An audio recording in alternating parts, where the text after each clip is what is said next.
कौन है? नहीं, उनको बस एक ही चीज पता है, गंदगी, और वो गंदगी ही चुन लेते हैं। तो मैं इनके लिए कुछ नहीं कहना चाहूंगा, इनको जैसे रहना हो रहे हैं, मैं कौन होता हूँ रोकने वाला। जो इन्होंने गलत किया सामाजिक पद पे रहते हुए, उसके लिए शासन से गुहार है। प्लस जो एक जमीन पे अजीत सिंह की आज भी मेरी नजर है, मेरी जमीन है कालिंदीपुरम में, जिसपे अजीत सिंह की नजर है, और जिससे इन्होंने अनुपमा को उकसाया। अनुपमा भी 8 साल से चुप बैठी थी, अब उसको उकसाया कि इसको जल्दी से बेचो, हम अपना घर बना के अपने घर में रहेंगे।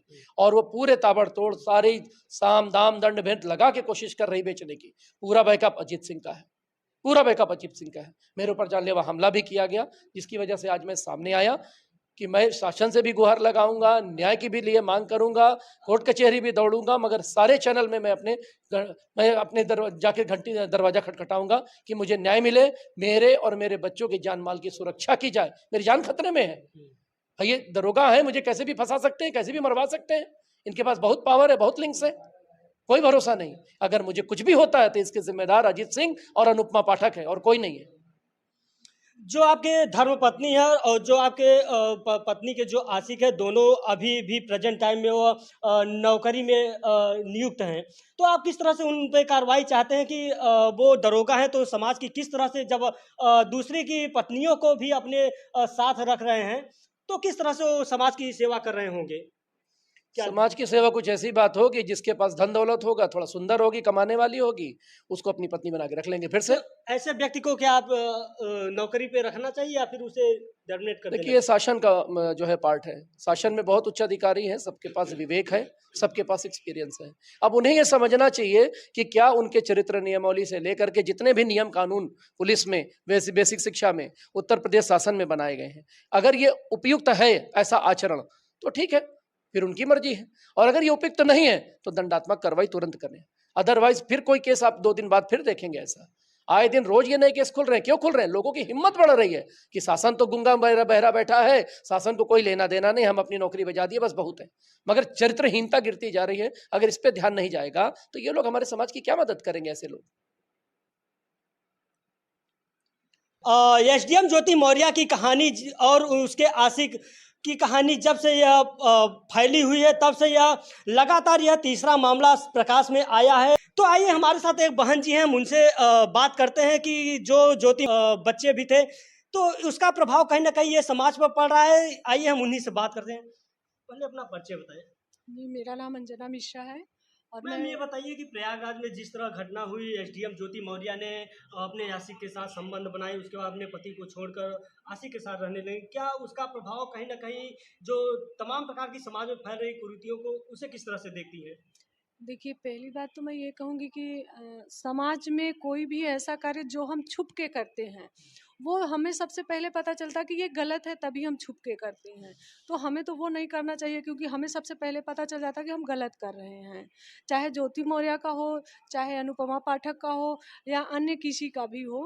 और दूसरी बात, आजकल जो नेट पे चल रहा है, कोई पुरुष ज़्यादातर महिला पर या महिला पुरुष पे कर रही, तो हमें उस पर ध्यान ना दे के ये ध्यान देना चाहिए कि गलत कौन है। हमारे पुरुष भाई भी कहीं ना कहीं गलत है, महिला भी। अगर ज्योति मौर्य का ही आप बोल रहे हैं, ज्योति मौर्य गलत थी तो किसके साथ? एक पुरुष ही तो थे। ज्योति मौर्य का नाम आया तो उनका मनीष दुबे का भी तो आना चाहिए। दोनों ने ही एक गलती की है, तो सिर्फ एक का नाम उछालना ठीक नहीं है। यहाँ गलत कौन है उसका ध्यान देना चाहिए। और समाज में तो ये बहुत बड़ी गंदगी है, इससे से और सारे केस आ रहे हैं। और अगर सख्ती से कार्रवाई नहीं हो रही है तो और लड़कियां गलत रास्ते पे जा रही हैं।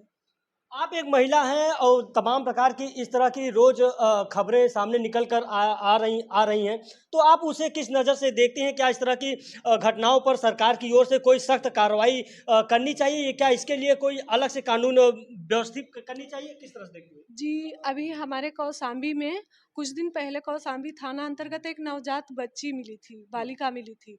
उसके बाद 2-1 दिन बाद फिर सुनने में आया कि एक बच्ची फिर मिली है। तो ये क्यों होता है? जब हमारे द्वारा समाज में कहा जाता है ना कि महिला और पुरुष बालिग होने के बाद स्वतंत्र हैं, वो रह सकते हैं किसी के भी साथ, ठीक है? तो वो जब किसी के साथ रहेंगे तो बच्चे पैदा होंगे, और समाज में नाजायज बच्चे को कौन रख रहा है? तो वो उसको झाड़ी में या कहीं फेंकेंगे। तो वो रिश्ता ही गलत है जिससे नाजायज बच्चे उत्पन्न हो। उन बच्चों का भविष्य बर्बाद हो, वो रिश्ता मुझे नहीं लगता है कि वो सही हो सकता है कहीं भी। तो इस प्रकरण को लेकर सरकार को सख्त रवैया अपनाना चाहिए और जो तमाम प्रकार की समाज में फैल रही गंदगी को इस पर लगाम लगाना चाहिए। जी बिल्कुल, मेरा तो समाज से निवेदन है, प्रशासन से और सरकार से निवेदन है कि ऐसे कानून ना बनाए जाएँ जिससे सामाजिक में कुरीतियाँ फैले, समाज की लड़कियाँ गलत दिशा में जाएँ। आजकल ज़्यादा से ज़्यादातर लड़कियाँ जो भागती हैं या कोई भी केसेस आते हैं, वो सीधा कह देती हैं कि हम बालिग हैं। तो ऐसा कानून हो जो बालिग होने पर भी गलत करने पे सख्त कार्रवाई हो। आप बालिग हो, आप पति पत्नी की तरह देखिए, यहाँ बात अगर अनुपमा पाठक और अजीत की हो रही है, तो ये कहाँ से सही है कि एक सरकारी पद पे कार्यरत व्यक्ति अपनी बीवी को छोड़ के अनलीगल तरीके से और दूसरे की बीवी को लाके रख ले, नाजायज बच्चे को जन्म दे। वो बालिका आज 8 वर्ष की हो रही है, स्कूल में पिता का नाम दूसरा चल रहा, घर में कोई दूसरा पिता है, तो उस बच्ची के सेंस में क्या असर पड़ेगा, समाज में उसका क्या फर्क। और दूसरा, जिस बच्चों को अनुपमा पाठक ने छोड़ दिया है, वो बच्चे मान लीजिए माँ पे निबंध लिखना है विद्यालय में, चूंकि अनुपमा पाठक एक टीचर हैं तो उनको पता होगा कि बच्चों के सेंस में माँ का क्या महत्व होता है। अगर बच्चों को किसी ने कह दिया माँ पे निबंध निकला, तो वो माँ पे क्या लिखेंगे, जो उन्होंने देखा वही लिखेंगे ना। तो यहाँ तो माँ शब्द का ही इन्होंने अपमान किया है। एक टीचर के पद पे रहते हुए इन्होंने, कहते ना टीचर घर से, गार्जियन गुरु से भी बड़ा होता है, गार्जियन से भी बड़ा होता है। हम सब अपने बच्चों को, आजकल क्या होता है ना, प्लेग्राउंड टीचर पे इतना भरोसा करते हैं कि बस बच्चे छोटे छोटे छोड़ आते हैं। अब अगर सोचिए हमारे कहा टीचर, जाता है कि माँ बाप के बाद अगर कोई गुरु होता है तो वो टीचर ही होता है। जब टीचर ही इस तरह की हरकतें करे तो कैसे समाज सुधरेगा? बिल्कुल, हमारा समाज को सुधारने में बच्चों को शिक्षा, कहते हैं कि शिक्षा सर्वोपरि है, लेकिन ऐसे गुरु शिक्षा देंगे तो शिक्षा सर्वोपरि कैसे होगी, जो खुद नाजायज रिश्ते में है, नाजायज बच्चे पालती हैं और खुद 2-2 3-3 बच्चों को बर्बाद कर चुकी हैं, वो किसी और बच्चे को अच्छा भविष्य कैसे दे सकती हैं।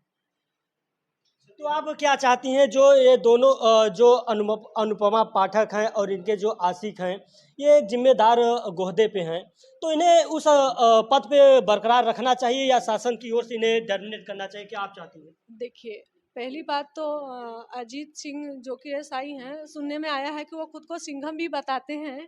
अब ये तो वक्त ही एसआई बताएगा। सिंघम? हाँ, वो एसआई सिंघम ही बताते हैं। इससे पहले वो हिनौता चौकी में थे, वहाँ भी काफ़ी केस बातें सामने आ रही हैं और थोड़ा जांच चल रही है, कुछ हम लोग भी इकट्ठा कर रहे हैं, ऐसी बात नहीं है। तो वो चीज़ें जो समाज में ये गंदगी फैला रहे हैं, एक सरकारी पद, कहते हैं मिशन शक्ति कौन चलाता है? सबसे ज़्यादा पुलिस प्रशासन के ऊपर जिम्मेदारी। तो वो मिशन शक्ति चलाने वाले व्यक्ति एक सैनिक के घर की इज्जत पे हाथ डाले, ये प्रशासन का ही नहीं, किसी भी सरकारी पद पे रहने वाले व्यक्ति को शोभा नहीं देता। और लीगल भी गलत होए और हर प्रकार से, सामाजिक चाहे कानूनी, चाहे जिस प्रकार से देखो, ये मेरे लिए गलत ही है। एक नाजायज बच्चे को जन्म देना कहाँ से, किस सरकारी अधिकारी के लिए सही है? सरकार के द्वारा बेटियों की बचाव को लेकर तमाम प्रकार की योजनाएं चलाई जाए, तमाम प्रकार की मुहिम भी चलाई जा रही हैं। क्या उसका कहीं असर देखने को मिल रहा है या फिर हवा हवाई ही साबित हो रहा है अब तक? खैर, यहाँ तो बेटी बचाओ बेटी पढ़ाओ का कोई मैटर है नहीं, ये तो दूसरा है, नहीं, लेकिन तमाम फिर प्रकार भी की बेटियों बेटियों की सुरक्षा को लेकर जो शासन की ओर से स्कूलों में जाकर जागरूक किया जाता है, क्या उस जागरूकता की कहीं असर देखने को मिल रही है? ये अब बोलेंगे तो पूरा मैटर घूम जाएगा, लेकिन फिर भी बोल दें। पहले जो बच्चों जैसे आता था बेटी बचाओ बेटी पढ़ाओ, तो जो पैसे बच्चों के अकाउंट, पहले बच्चों को ड्रेस वगैरह मिलता था, है ना, बुक मिलती थी, ड्रेस का मिलता था। अब स्कूल से वो पैसे डायरेक्ट अकाउंट में चले जाते हैं गार्जियन के, गार्जियन उसको खर्च कर देते हैं और बच्चों को ड्रेस का और यूनिफॉर्म का, बच्चों के कपड़ों का और शूज़ का, जूते वगैरह का अभाव रहता है। तो मेरे हिसाब से तो ड्रेस ही ठीक था, पैसा देने से अच्छा सामान देना ही बेहतर था बच्चों को। और बाकी ये मैटर दूसरा हो जाएगा फिर। तो लोगों ने ये सुना, इनकी इनकी पीड़ा को जो अब बयान नहीं कर पा रहे हैं, ये देश की सेवा करते हुए क्या हुआ? तो आप लोगों ने इनकी पीड़ा को देखा। आप लोगों को हम यह भी बताना चाहते हैं कि महिलाओं की सुरक्षा को लेकर महिला आयोग द्वारा किसी भी मामले में महिला आयोग हस्तक्षेप करते हैं, लेकिन पुरुष के द्वारा यह घटना घटित होती है तो उसका कोई अभी तक आयोग नहीं बना हुआ है। तो आइए हम इनसे जानते हैं कि जो महिला आयोग बना है वो किस तरह से इस मुहिम पर काम कर रही है। देखिए भैया, चूँकि मैं 2000 लगभग 2-3 साल से महिला शोषण के खिलाफ काम कर रही हूँ, तो मैं एकदम खुल के बताती हूँ, चाहे किसी को बुरा लगे। महिला आयोग में भी कागज़ आता है, एप्लीकेशन जाती है और उसमें आख्या लग जाती है, पीड़ित को न्याय नहीं मिलता। अगर ज़रूरत पड़ी तो मैं लिस्ट ला के रख दूँगी, मेरे पास ऐसी बहुत सी पीड़िताएँ हैं।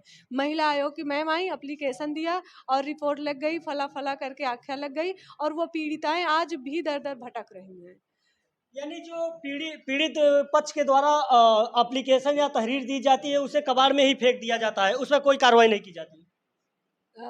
आपके सामने जो अंजना मिश्रा बैठी हैं, इनकी हिस्ट्री कभी देखिएगा, उसके बाद पता करिएगा महिला आयोग का ऐसा कोई कोना नहीं जहाँ नहीं गया हो। हर इंसान दर्द झेल के आता है, तो विश्वास उठ चुका है, क्योंकि मैं नहीं देखती महिला आयोग कहीं मेरे लिए या किसी भी पीड़ित के लिए खड़ा हुआ हो। सिर्फ एप्लीकेशन जाती है लेकिन कार्रवाई नहीं होती है। तो इसमें क्या सरकार को कुछ सख्ती बरतनी चाहिए इस आयोग के जिस प्रकार से इस आयोग की गठन किया है, तो इसमें कार्रवाई भी होनी चाहिए। देखो, चाहे महिला आयोग हो, चाहे पुरुष आयोग हो, हमारे पुलिस प्रशासन को, महिला आयोग को ये देख के कार्य जरूर करना चाहिए कि कौन पीड़ित है, कौन कितना पीड़ित है, चाहे वो महिला हो या पुरुष हो। जरूरी नहीं कि हम महिला आयोग हैं तो अगर हमसे कोई पुरुष मदद मांगे तो हम उसकी मदद ना करें। महिला आयोग हो या पुरुष आयोग हो या कोई भी प्रशासनिक अधिकारी हो, अगर वास्तव में कोई पीड़ित है तो उसका निष्पक्षता से सपोर्ट करना चाहिए। लेकिन अक्सर यही देखने को मिलता है कि जो महिलाएं की गलत भी हैं, फिर भी अगर वो रिपोर्ट अपनी दर्ज कराती हैं तो कहीं ना कहीं वो पुरुषों पर ही कार्रवाई की जाती है। लगभग 99% यह मामला अक्सर देखने को मिलता है। तो आप इस जो आयोग गठित हुई है उसे किस नज़रिए से देखती हैं? देखिए, जो आयोग गठित हुए क्या हैं, दोनों पक्ष को सुन के बाद कार्रवाई करनी चाहिए या एक पक्ष ही कार्रवाई करनी चाहिए? जी, मैं बिल्कुल सुनना चाहिए, क्योंकि हम आप चाहे महिला आयोग हो चाहे पुरुष आयोग हो, जब गलती होती है तो दोनों की होती है। सिर्फ एक पक्ष से अगर गलती होती है तो उस पे भी कार्रवाई होती है, अगर टोटली महिला गलत। लेकिन ये चीज़ें अलग है कि कहीं ना कहीं हमारे समाज में कुछ महिलाएं हैं वास्तव में जो कि महिला होने का गलत फायदा उठाती हैं। आप तो अगर देखिए तो आजकल क्या है ना, दो परिवार में झगड़ा हुआ, झगड़ा मारपीट का होता है और थाने पहुंचते पहुंचते वो छेड़खानी में बदल जाता है। तो ये गलत फायदा है, इसको एप्लीकेशन पढ़ने के और प्रशासनिक द्वारा सही जांच करके भी सुलझाया जा सकता है इस पे। और महिला आयोग का है तो महिला आयोग बहुत ऊंची चीज है। गांव की गरीब महिलाएं पहुंच नहीं पाती, पहुंचती हैं तो न्याय नहीं पाती हैं। उस पर थोड़ा सा हमें फील्ड पे निकल के देखना चाहिए। हम घर में बैठ के अगर कहें कि हमारे पास है, हमारे जो दायित्व हैं, हमें जो जिम्मेदारी सरकार ने सौंपी है, उसके लिए हमें फील्ड में निकल के और लोगों की मदद करनी होगी, जागरूक करना होगा, तभी चाहे महिला हो या पुरुष, तभी ये शोषण और गलत जो केसेस हैं वो बंद होंगे। तो आप लोगों ने सुना कि दीदी किस तरह से बता रहे हैं कि जो सरकार की योजनाएं हैं वो कहीं ना कहीं खोखले ही साबित अक्सर देखने को मिल रही हैं। जो भी सरकार की योजनाएं हैं वो लगभग 90% वो महिलाओं के पक्ष में। यह मामला पहला नहीं है। प्रयागराज में ज्योति मौर्या के बाद मेजा क्षेत्र के जरार गांव में देखने को मिला है, जहां एक पत्नी को पढ़ाता है लिखाता है, लेकिन वह पुलिस विभाग में आने के बाद अपने पति को छोड़ देता है। इसी तरह का प्रकरण ये प्रयागराज के ही सोराव तहसील में देखने को मिला, जहां एक डॉक्टर ने अपने पत्नी को पढ़ाकर नर्स बनाता है, उसके बाद उनकी पत्नी 2 बच्चों के होते हुए भी अपने पति को छोड़कर आशिक के साथ फरार हो जाती हैं। तो इस तरह के तमाम प्रकार की जो समाज में फैल रही गंदगियों को लेकर सरकार को कहीं ना कहीं इस पर सख्ती बरतनी चाहिए और कड़ी से कड़ी होनी चाहिए। इसी तरह खबर देखने के लिए आप देखते रहिए पब्लिश प्रयागराज।